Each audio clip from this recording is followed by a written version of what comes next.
Hello everybody. I told you I'd do it. And I had to work up the courage. So, we're going to talk about postcards and how to sell them.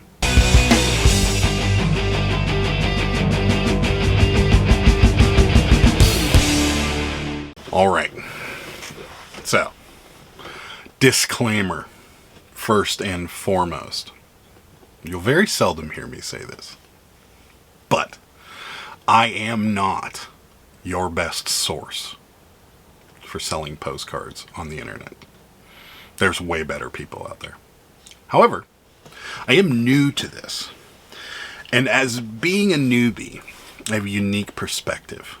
Because I didn't go into reselling thinking I'm going to sell postcards. In fact, up until last year, when we first met Mark, SM Postcards, which, by the way, he would be a really good source.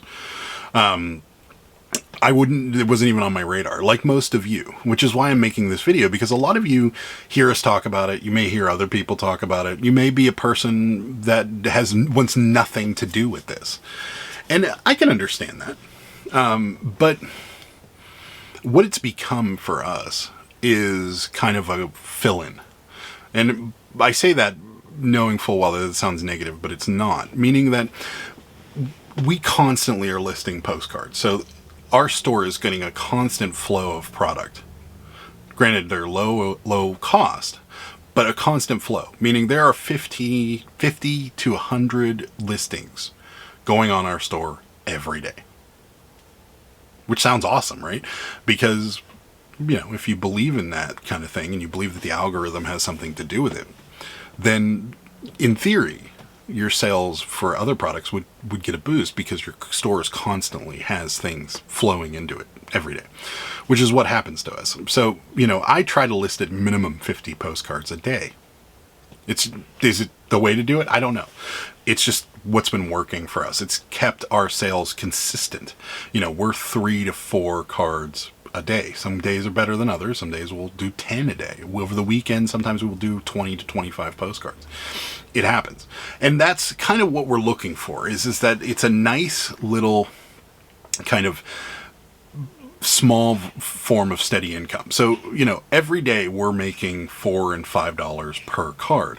So if I'm doing that 10 times a day, which is my goal, you can do the math and figure out that this is probably a decent little side hustle. It's a side hustle within a side hustle, I guess we'll call it.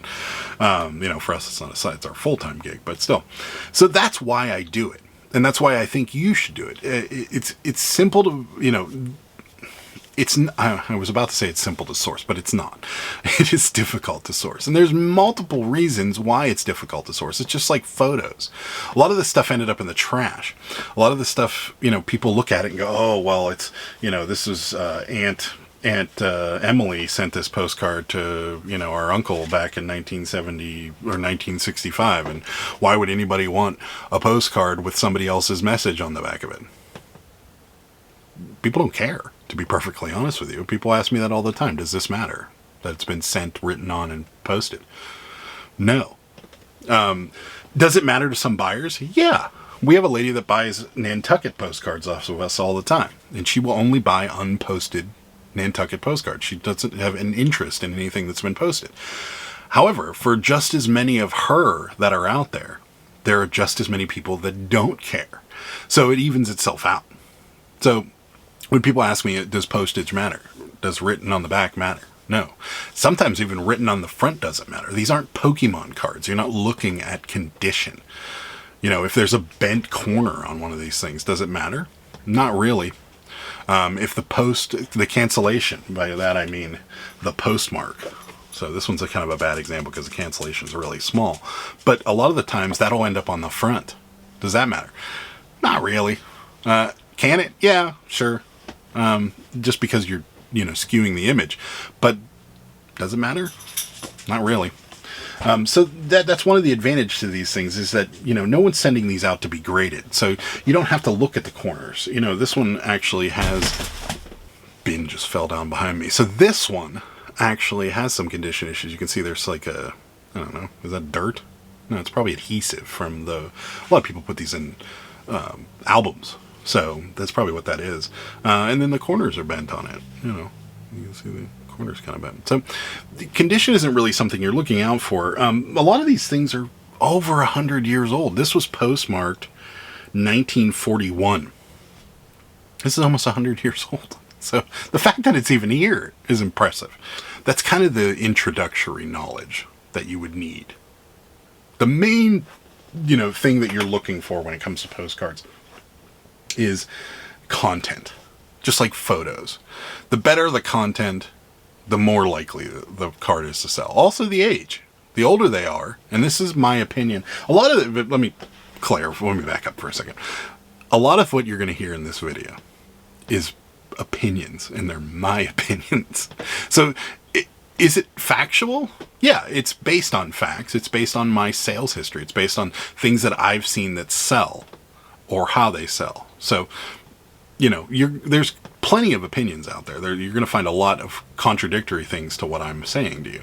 And you're also going to find a lot of things that I'm saying to you is the same across the board. So just bear that in mind when we're talking about this, is that, what I've seen and what other people have seen are probably two totally different things.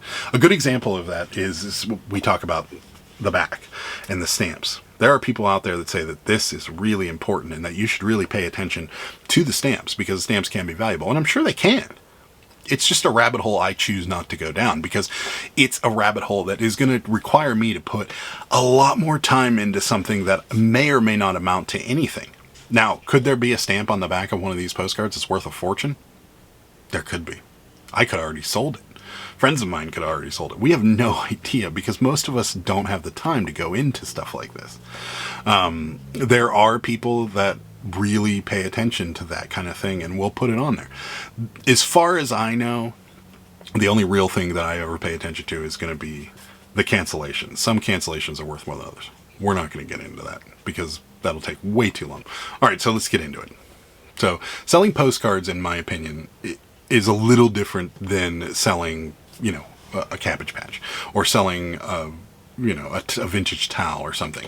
If you bought, we'll use this American Girl doll. If you bought this American Girl doll at a thrift store, you'd go in and look, you'd find similar ones, you'd find the same ones, you'd price it either just slightly below the lowest one or right in the middle of all of them, whichever your preference is.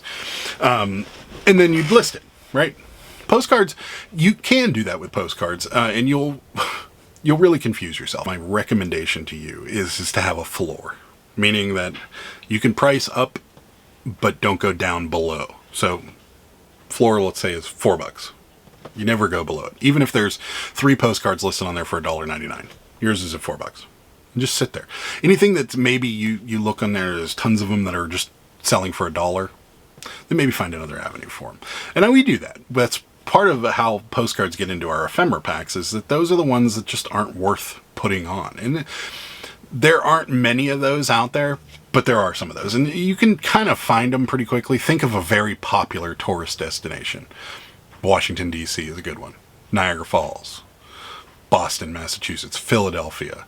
Liberty Bell stuff, or Constitution Hall, or U.S. Capitol building, or the White House, or something like that. There's thousands of them out there. Don't get me wrong. I'd still look them up, but there's thousands of them out there. So a lot of those find their way into our ephemera packs. We have, Mark does a flea market. He has a bucket for flea market. So if it's just not worth listing on eBay, right into the bucket, he takes them to the flea market and sells them. You're going to have that. So you want to find an avenue for them. A lot of times, just lot them up. Find lots of likes. If you have a whole bunch of Washington, D.C. stuff, lot them up in Washington, D.C. and move it on out. Easy, right? All right. So there are several different types of postcards. There's ones that you're going to want to be on the lookout for, and then there's ones that you're probably going to want to walk away from. Just so you know. The first one, we'll just go over the one to walk away from. Maybe not walk away from, but, don't go crazy over it. This is a Continental card. This is mine. I bought this because we're big Atlantic City fans, and this is Caesar in Atlantic City, and I'm going to use these, and we're going to frame them and put them on our wall. But I bought this because Caesar's doesn't look like that anymore. In fact, I kind of wish they'd go back to this because this is awesome.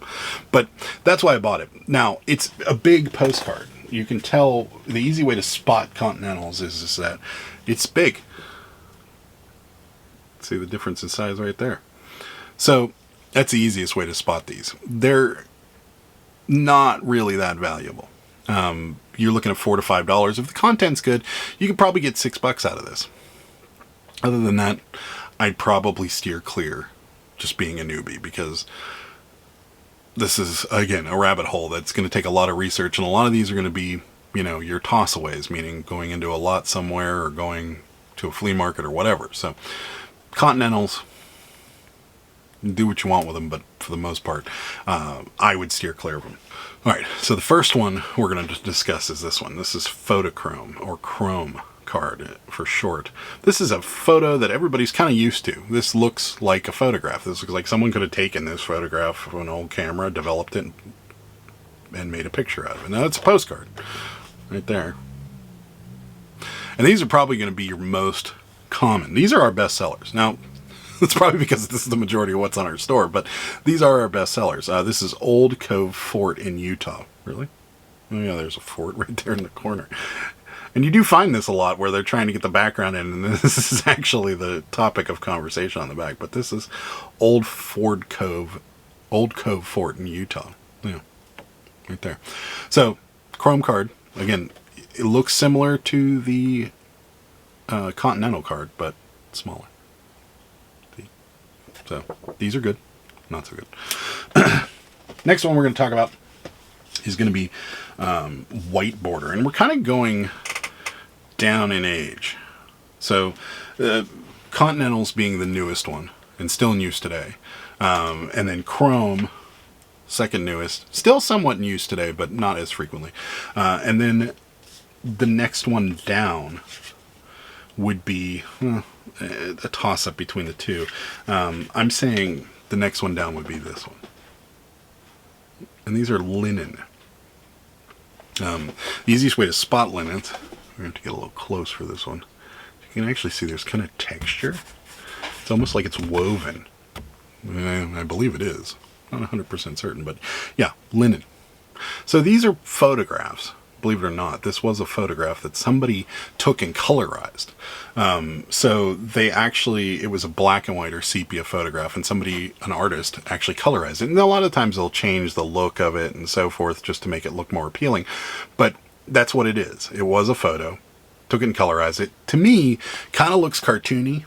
But yeah, that's what this is. Linen postcard. You're probably looking, you know, maybe 40s to 60s is for 1940 to 1960s for these. Whereas the Chrome cards, these are probably going to be, you know, 40s to 50s all the way up into the 70s and 80s. So, next one going up on the list, we're going to go white border. So, pretty obvious why I call it that.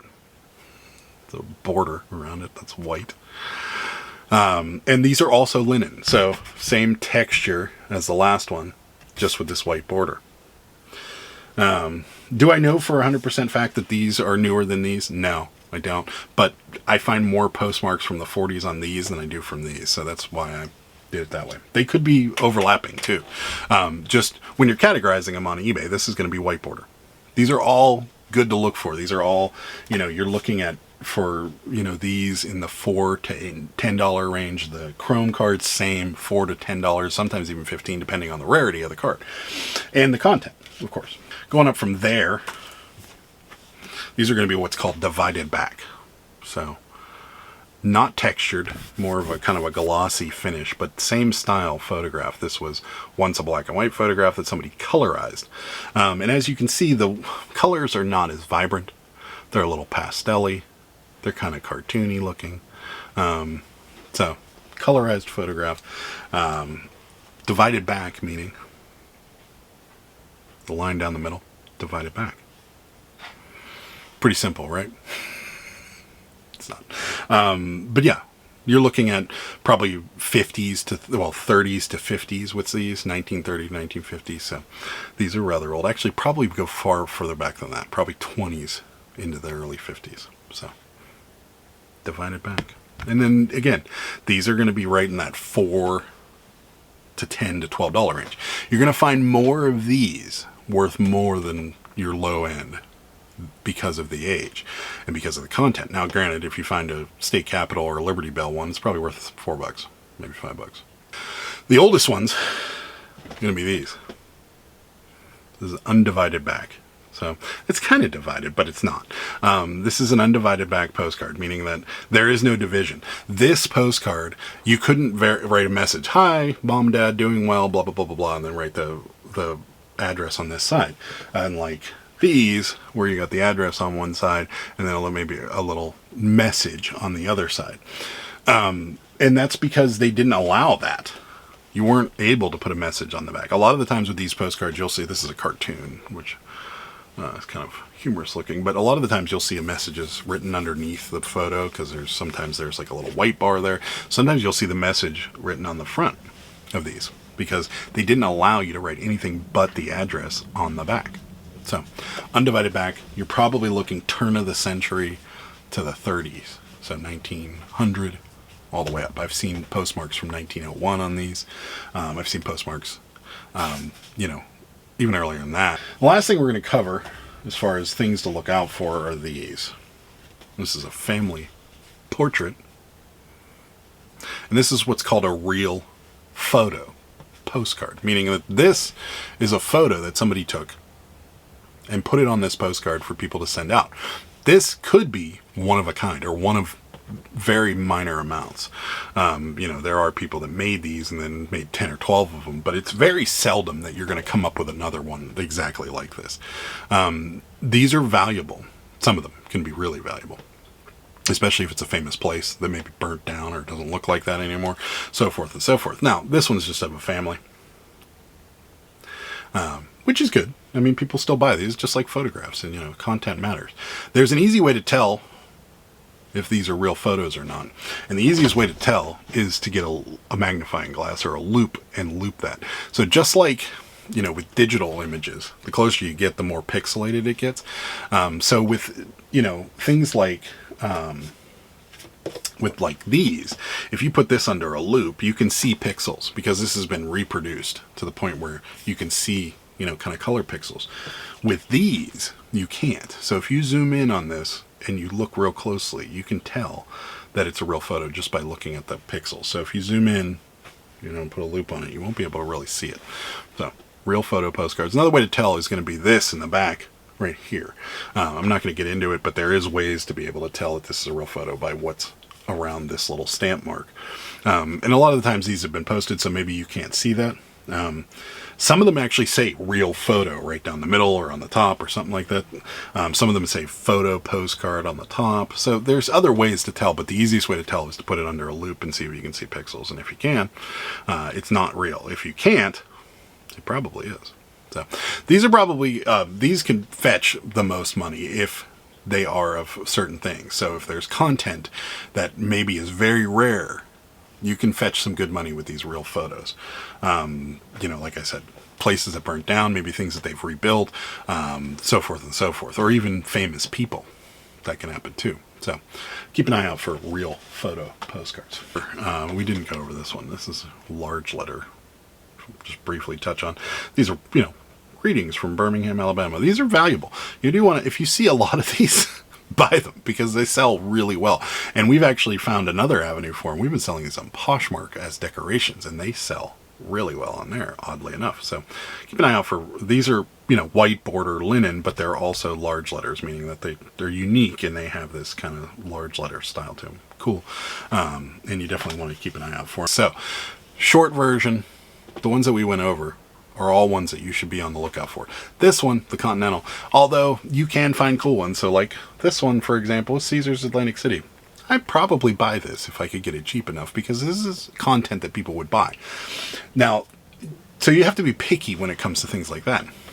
With these, I buy them all. If they're there, I'm buying them. If they're cheap enough, I'm buying them. Your cost of goods should be somewhere around 50 cents or lower. Just my opinion. But, would I spend $1 on a postcard? Yeah. But I'd be picky about what the content is. Would I spend $1 on this postcard? We probably should look and see what it is. This is Andrew Rader's Monument, National Cemetery in Chattanooga, Tennessee. I don't know who he is. Would I spend a lot of money on this postcard? No, I wouldn't. Because I don't, this isn't a common, people aren't out there. I mean, maybe there are, but most people probably aren't looking for this card. So your cost of goods should be somewhere in that neighborhood. So 50 cents and below. We like to be 8, 10, 25. If we go above 25 cents, we get a little more nervous. So that's where you should be trying to look to be at. Now, it's not easy. Sourcing postcards is difficult. But all of these that we went over are things that you definitely want to be on the lookout for. You're going to find a lot of these, the chrome cards. You're going to find tons of these. The rest of them, people are going to price them higher because they, like anything, the older that things are, people think they're worth money. So like, that one that we showed you that was probably turn of the century. They're thinking, oh, it's a 100-year-old postcard. I'm going to ask $60 for it. Not going to get it. The last thing we're going to cover real quick is shipping. And we get this question a lot. How do you ship postcards? And it's simple. It goes in this. This is a rigid EcoSwift 6.5 by 4.5 self-sealing envelope. They're rigid. Not super rigid, but they're rigid. And they go in this. And then you do eBay standard envelope. So we do a 2-ounce rate eBay standard envelope. One postcard in this will be under an ounce. So what we do is we do a 2-ounce rate. It's 84 cents. We take the remainder and that goes towards the payment of this. And then we ship it out at a 1-ounce rate, which is 60 cents right now. And when you're watching this video, it could have changed. If you're watching it a year from now, maybe it's a little more, maybe it's a little less, but at the moment, 60 cents for a 1 ounce, 84 cents for 2 ounces. You can get about 3 postcards in here and keep it under an ounce. So that's what you do. eBay standard envelope looks a lot like this. Shameless plug coming. This is what the label looks like. Obviously, the shameless plug is blocking out somebody's address, but this is what it looks like. So it looks kind of like what a digital version of a stamped envelope would look like. This is basically a stamp. Now it does track using this barcode. One thing I will tell you off the bat is that the tracking is not as robust as what we're used to. You're not going to see every time this thing gets touched by somebody or every time it goes through a sorting machine. You're not going to see it. A lot of the times it gets missed, or a lot of the times people don't even scan it. Now, another thing that happens, which is the way it works, is that this doesn't scan when your mail carrier delivers it. Your mail carrier is not going to scan this, throw it in the mailbox. It doesn't happen that way. When it goes through their sorting machine, it scans. And then it kind of guesses on when it gets delivered. So that's how this works. So that's it. There really is a lot more that can be discussed. And this video could go on for hours on hours. And I don't have the time for that. But I hope this was helpful. I hope that this gives you just a little bit of courage to be able to go out there and do it. Because I do believe that, number one, this is a great little, like I said, we'll call it a side hustle, but it's not. It's a great little consistent path. So you're going to have consistent sales out of these. We get, we sell 5, 6 a day. The more we list, the more we're going to sell. And it's a numbers game. You want to just list as many as you can and be as, detailed as you can. But the listings are simple. I have a scanner, so I scan front, back, and that's it. A lot of people, you can take photos of these. We used to. We take photos of the front, photos of the back, and that's it. You don't have to take photos of the corners and all the edges, and don't even worry about it. Unless there's some serious problems. If there's a big crease in it or a big rip in the back or something like that, you might want to highlight that. But for the vast majority of them, it's front, back, listed. Front, back, description, listed. My descriptions are so simple. For example, if I listed this, my description would be, greetings from Birmingham, Alabama, postcard. Well, actually, I'm sorry. Postcard, greetings from Birmingham, Alabama. That would be it. And then all my other particulars go in there. So I'd label it as a white border and I'd put in, certain search terms and things of that nature. And then that's it. $4.25 listed. Done. That's how you can list so many in a day. I really hope this helped you guys. I really hope that it gives you just a little bit of courage to be able to, go out there and source postcards. And I hope it wasn't too long. But if you like this video, hit the thumbs up. I'd appreciate it. And if you haven't subscribed to the channel, go and subscribe to the channel. You might get more of this, but not a lot of it. maybe I'll do a follow-up. If you guys like it a lot, I'll get a little bit more into particulars. But again, I'm still new, so I'm learning, but I am going to give you the knowledge that I learned. Thanks for watching. Bye. Good day, sir!